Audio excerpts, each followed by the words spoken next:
여러분들은 외상을 해본 기억이 있으신가요? 제가 어렸을 적만 하더라도 외상한다는 것은 꽤 흔한 일이었고 동네 가게에서는 믿음과 신뢰로서 행해지는 하나의 거래 수단이기도 했습니다. 요즘은 개인과 개인의 관계에서 외상을 찾아보기는 매우 힘들지만 기업 간, 더 나아가 국가 간에는 채권 등을 발행해 빚을 내 외상과 비슷한 형태로 무언가를 구입하기도 하는데요. 중국과 대만의 갈등이 고조되어 가는 가운데 미래를 대비하기 위해 빚을 내 전투기들을 사는 나라가 있다고 합니다. 하지만 이 나라는 이미 우리나라에만 8천억 원의 빚을 낸 상태라고 하는데요. 과연 이 나라는 어떤 나라일까요? 앞서 설명한 나라는 바로 세계에서 네 번째로 인구가 많은 나라, 17,000여 개의 섬으로 이루어진 나라 인도네시아입니다. 이미 동남아시아를 대표하는 지역 강국이자 동남아시아에서 베트남과 함께 안정적인 군사력을 보유하고 있는 인도네시아. 그 중에서도 인도네시아는 공군의 체계가 잘 구비되어 있어 이미 많은 항공기와 전투기들을 보유하고 있는데요. 하지만 올 2월 인도네시아가 프랑스의 신형 라팔 전투기 42대를 구입하기로 했다는 소식이 들려왔습니다. 라팔 전투기 42대를 구입하는 데 사용되는 비용만 81억 달러, 한화 약 10조 원이라는 비용이 발생하게 되는데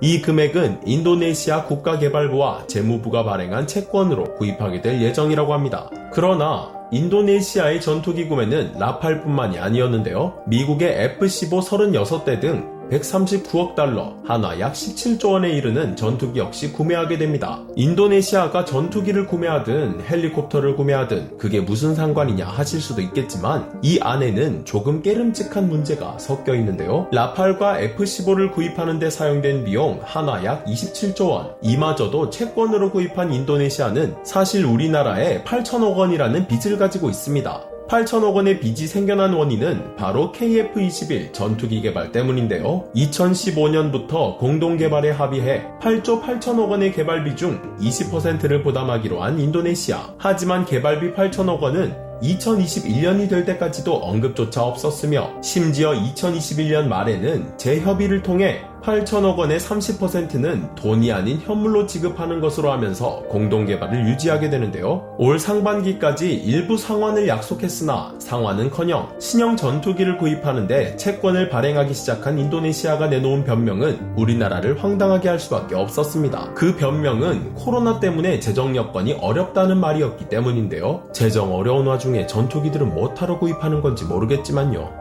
최근 7월 28일 조코 위도도 인도네시아 대통령의 방안에 일각에서는 개발 분담금에 대한 해결책을 마련할 수 있을 것이라는 보도가 잇따랐습니다. 하지만 돌아온 대답은 여전히 애매모호한 답변뿐이었는데요. 이에 국민들은 답답함을 이기지 못하고 왜 독촉하지 않느냐며 정부를 향해 강한 주장을 하기도 했으나 이토록 우리나라가 인도네시아에 모질게 하지 못하는 데에는 이유가 있었습니다. 2011년 T-50 초음속 훈련기의 수출 기록이 전혀 없던 당시 애가 타던 우리나라에 손을 내민 나라가 바로 인도네시아였기 때문인데요. 이를 시작으로 인도네시아는 대우조선 해양이 만든 1400톤급 잠수함 3척을 구매함은 물론 추가 구매를 약속하는 등의 행보를 보이며 우리나라와 특별 전략적 동반자 관계가 되었고 그 이후부터 우리나라의 방산사업 외에도 다양한 분야가 인도네시아에 진출, 타국에도 진출하게 되었습니다. 그렇기에 우리나라의 빚독촉은 자칫 다른 산업에 영향을 끼칠 수도 동반자 관계가 틀어질 가능성도 생기게 되는데요. 하지만 받아야 할 돈을 언젠간 주겠지 하며 손 놓고 기다릴 수만은 없습니다. 조코 위도도 대통령의 임기가 불과 2년밖에 남지 않았기 때문이죠. 중국과 대만의 관계가 틀어질수록 그 주변국들은 영향을 받을 수밖에 없고